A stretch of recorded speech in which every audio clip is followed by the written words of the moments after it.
bem? Hoje estamos aqui no SST, é a notícia, e o programa de hoje está recheado e é um programa preocupante. Esse é um programa preocupante.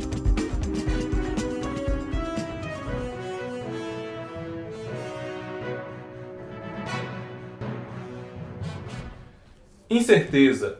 Esse é o nome do momento em que vivemos. Incerteza por vários aspectos, né? Inclusive, na semana passada a gente trouxe um vídeo aqui nesse mesmo jornal falando sobre a reformulação do e-social. E o ruim é que não se sabe até que ponto essa reformulação vai acontecer, não é? Então, e acaba de surgir uma outra notícia preocupante, que é o decreto 9.759, que foi emitido no dia 11 de abril de 2019. Esse decreto extingue e estabelece diretrizes e regras gerais e limitações para colegiados da administração pública federal. Que isso, Nestor? Simples, vamos simplificar. Esse decreto ele extingue muitas comissões, extingue colegiados e dentre esses vai extinguir também a Comissão Tripartite Paritária Permanente, que é o órgão que atualiza e cria as NRs no Brasil. As NRs no Brasil são criadas de forma tripartite. E isso acontece desde 1996, que foi lançada a Portaria 393, e de lá para cá existe a Comissão Tripartite. Antes era a Comissão Tripartite Paritária Permanente, agora ela chama Comissão Tripartite Nacional.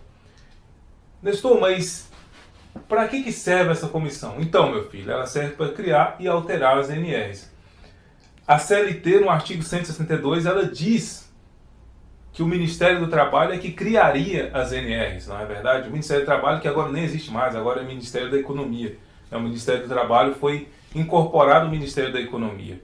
Então, o Ministério do Trabalho é que criaria as NRs. E agora, o Ministério da Economia é que cria as NRs. Essa criação se dava através da Comissão Tripartite, até porque o Brasil é membro fundador da OIT, e a OIT ela sugere que para que a criação de normas seja justa, ela seja feita no formato tripartite. E o Brasil, como é um dos membros da OIT, aceita, trabalha com esse molde. Esse decreto do governo Bolsonaro pretende diminuir de 700 para 50 o número de conselhos previstos na Política Nacional de Participação Social. Então, como é que vai acontecer? De início, são extintas as 700 comissões, conselhos, etc. E aí, esses conselhos vão poder entrar em contato com o governo para justificar sua importância. Aqueles que conseguirem justificar sua importância serão mantidos. O ruim é que não se sabe ainda qual critério será utilizado para julgar essa importância. O governo justificou essa mudança na seguinte frase. Disse o Onyx Lorenzoni, que é um dos ministros do Bolsonaro: acreditamos que ao final dos 60 dias teremos pouco mais ou pouco menos de apenas 50 conselhos. E o Lorenzoni disse ainda: tais conselhos resultam em gastos com pessoas que não tinham nenhuma razão para estar aqui, além de consumir recurso público e aparelhar o Estado brasileiro. Então, Nestor, a mudança é imediata? Não. Do dia 11 é contado mais 60 dias e é o prazo que inclusive as entidades têm para se manifestar e comprovar sua importância. Na área de segurança do trabalho, diretamente, esse decreto extingue as seguintes comissões: CTN, Comissão Tripartite Nacional, que é o órgão responsável por criar e alterar as NRs. CPN 18, da Construção Civil. CNTT, que é o Conselho Nacional Temático Tripartite, que é responsável pela criação de NRs temáticas, tipo NR 37. E a pergunta que fica é: será que o Bolsonaro poderia mesmo criar esse tal decreto? Sim, na verdade, como esse decreto ele tem um peso inferior ao peso de uma lei, o Bolsonaro pode sim emitir esse decreto, e com esse decreto ele pega todas essas entidades que surgiram a partir de portarias básicas, né? Ou seja, que não surgiram a partir de lei, como é o caso da Comissão Tripartite. A Comissão Nacional Tripartite, que cria as ANS, ela não foi criada por uma lei, ela foi criada por uma portaria, e por isso que ela foi alcançada por esse decreto do Bolsonaro. Então será um limpa, hein? De 700 para 50. Muitas entidades vão acabar, né? E é claro, elas têm como se justificar. E claro, está existindo muita briga também, já muitas entidades entrando na justiça contra essa decisão. Vou deixar alguns links na descrição, se você quiser saber mais sobre as brigas aí na justiça, é só você entrar lá. Nestor, e o que será da criação de novas normas, então, sem a comissão tripartite? Não se sabe ainda. Pode ser que seja criado alguma outra entidade para cuidar desse tipo de criação de norma. Como pode ser também que não seja criada nenhuma outra entidade e que essas NRs passem a ser agora vinculadas através do governo, né? O governo passaria a criar diretamente essas NRs. O fato é que, sem a comissão tripartite, não teremos mais a representação dos trabalhadores, que era feita através dos sindicatos. Sindicatos esses que foram enfraquecidos na própria gestão do Bolsonaro e que muita gente, inclusive, já não gostava de sindicato mesmo, achava que o sindicato não funciona. Para aqueles pessimistas, eles dizem: sem a comissão tripartite vai ficar fácil o governo, inclusive, destruir aquelas normas que foram criadas por a comissão tripartite. Por exemplo, a NR12, que sempre esteve na mira dos empresários. E agora, sem a comissão tripartite, teoricamente ficaria mais fácil de derrubar. Enfim, nós vamos ter que esperar para saber se as normas, né, de segurança vão resistir a esse ataque. Está previsto ainda para essa semana um bate-papo aqui neste canal, com um advogado que também é técnico de segurança do trabalho, e ele vem falar justamente sobre esse decreto. Então, se você não quer perder, se inscreva agora mesmo no canal, ative o sininho das notificações, porque quando a gente estiver ao vivo, você vai ser informado.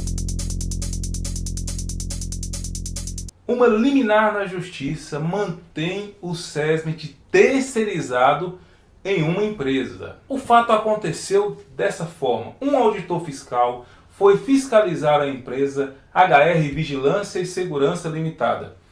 Quando ele chegou na empresa e foi efetuar sua fiscalização, ele percebeu que essa empresa tinha terceirizado o SESMIT. O auditor fiscal, que não é bobo e nem nada, lembrou que o SESMIT não pode ser terceirizado, e isso está lá na NR4, no item 4.4.2. Lá diz o seguinte: os profissionais integrantes dos serviços especializados em engenharia de segurança e em medicina do trabalho deverão ser empregados da empresa.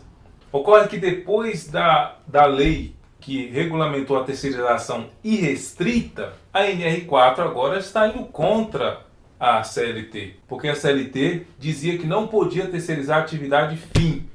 Agora a CLT permite a terceirização de qualquer atividade. E para piorar a situação, existe uma jurisprudência do Supremo Tribunal Federal que diz o seguinte: é lícita a terceirização de toda e qualquer atividade, meio ou fim, não se configurando relação de emprego entre o contratante e o empregado da contratada. Então, como a gente viu, a terceirização, a possibilidade de terceirização agora é irrestrita. E, observando isso, o juiz estabeleceu a quebra da multa. Ele falou: não pode multar, porque agora pode terceirizar o que quiser. E aí o juiz derrubou a multa do auditor fiscal. O juiz derrubou a multa do auditor fiscal e não viveram todos felizes para sempre. É claro que não, porque terceirizar o SESMIT é uma prática que vai contra a NR. E certamente, se a coisa vira moda, a coisa vai ficar complicada para os profissionais da área de segurança. Pessoalmente, eu acredito que, em breve, o Tribunal Superior do Trabalho vai se pronunciar sobre o assunto, principalmente se esses casos de SESMIT terceirizado começarem a acontecer a revelia. porque afrontam diretamente a NR4 e julgam, né, e eles vão contra também a eficiência do SESMIT. A própria NR4 diz que o SESMIT não pode ser terceirizado. A própria NR4, no item 4.8, diz que o técnico de segurança deve trabalhar na empresa 8 horas por dia. A própria NR4 define o período de trabalho do médico do trabalho. Ou seja, esses profissionais eles teriam que trabalhar, o técnico o dia todo na empresa, o médico no mínimo 3 horas. E se as empresas terceirizam o SESMIT, fatalmente elas não vão cumprir a carga horária. Esse é que é o grande problema. Então as notas importantes para esse cenário é o seguinte: terceirizar o SESMIT ainda não é permitido por lei. Nós até fizemos um vídeo falando sobre isso, que existe uma intenção de projeto de lei para terceirizar o SESMIT. Mas é uma intenção de projeto de lei, nem projeto de lei é ainda. O pior efeito de terceirizar o SESMIT é o não cumprimento da jornada de trabalho obrigatória dos profissionais da área de segurança. Por exemplo, o técnico de segurança tem que trabalhar 8 horas por dia, conforme nós já falamos.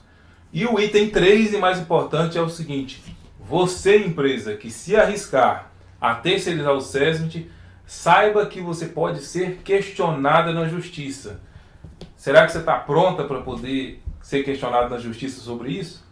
Então, qualquer empresa que fizer isso pode ser questionada na justiça, porque a lei diz o seguinte: o SESMIT tem que ser contratado da empresa.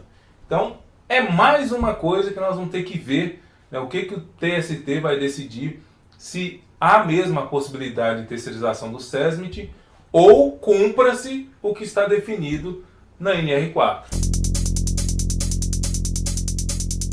E a última notícia de hoje traz para a gente uma novidade interessante, que é uma portaria também lançada no governo Bolsonaro, né, que é a portaria número 211, de 11/4/2019, que ela dispõe sobre a assinatura e guarda eletrônica dos documentos relacionados à segurança e saúde no trabalho. É isso mesmo, meu filho. A partir dessa portaria, os documentos de saúde e segurança do trabalho vão ser assinados digitalmente e vão ser guardados também digitalmente.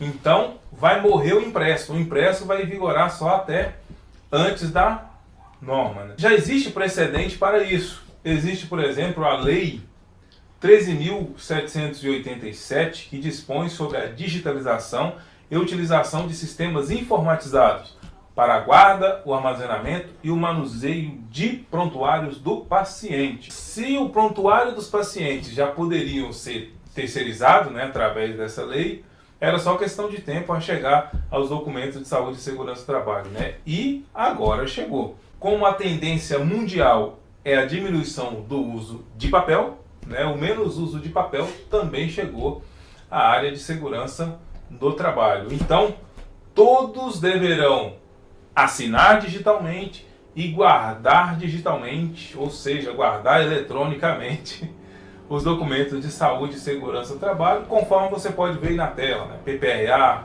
PCMSO, PGR, PCMAT e todos os outros. Testou e qual vai ser esse formato digital que os documentos vão ser guardados aí? Qual vai ser o formato desse arquivo eletrônico? Segundo a lei, lá no artigo 2, o artigo eletrônico a ser guardado dos documentos de segurança deve ser no formato PDF. E quando será obrigatório ter os documentos de saúde e segurança em PDF? A partir da data da criação da lei, e a lei foi publicada, veja lá, dia 11/4/2019. A partir dessa data, a gente tem os seguintes prazos: 5 anos para microempresas e microempreendedores individuais, 3 anos para empresas de pequeno porte, 2 anos para as demais empresas. E a lei ainda prevê que quando for impossível guardar no formato digital, será aceito no formato impresso mesmo, desde que a empresa prove que era impossível a guarda e assinatura digital. Nestor, mas como a gente viu na lei, a guarda e assinatura digital é para a empresa e não para os elaboradores, certo? Calma, meu pequeno gafanhoto, não é bem assim, não é verdade? Ora, se o empregador vai guardar o documento em formato digital, e se ele vai assinar em formato digital, é óbvio que quem for emitir esse documento também vai ter que fazer no formato digital. Então não vai ter como fugir, meu filho, vai ter que trabalhar com o digital. E como é que a gente faz, Nestor, para poder ter uma assinatura digital? Primeira coisa é você fazer uma certidão digital. Então você precisa entrar em contato com empresas e entidades, não é, certificadoras para fazer o tal registro digital.